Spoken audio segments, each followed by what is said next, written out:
ദുരന്ത വാർത്തകൾ നമ്മൾക്ക് കേൾക്കേണ്ടതായിട്ട് വരുന്നു എന്നുള്ളതാണ്.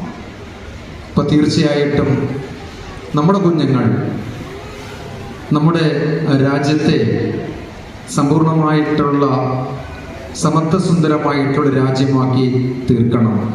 കലകൾക്ക് ചെയ്യാൻ പറ്റാത്തതായിട്ടൊന്നുമില്ല എന്ന് വിശ്വസിക്കുന്നുണ്ട്. കാരണം ഓരോ രാഗം പരിശോധിച്ചാലും നമുക്കറിയാൻ പറ്റും അതിൻ്റെ പ്രത്യേകതകൾ. ഈ മഴ പെയ്യുമ്പോൾ ഏത് രാഗമാണ് എന്ന് ചോദിക്കാൻ തെറ്റാണ്. ശരിക്കും പറഞ്ഞു നമ്മുടെ സംസ്കാരത്തെ ഉയർത്തിക്കൊണ്ടുവരുവാൻ, സംസ്കാരത്തിൽ അലിവുള്ളവരെ സൃഷ്ടിക്കുവാനും കലകൾക്ക് വലിയ പ്രാധാന്യമുണ്ട്. ലോകരാജ്യങ്ങൾ ഉറ്റുനോക്കുന്നത് ഭാരതത്തെ തന്നെയാണ്.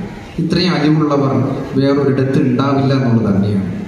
അതുകൊണ്ട് അത്രയേറെ കലകൾ നമ്മുടെ ഈ രാജ്യത്തുണ്ട് എന്നുള്ളതാണ്. പ്രത്യേകിച്ച്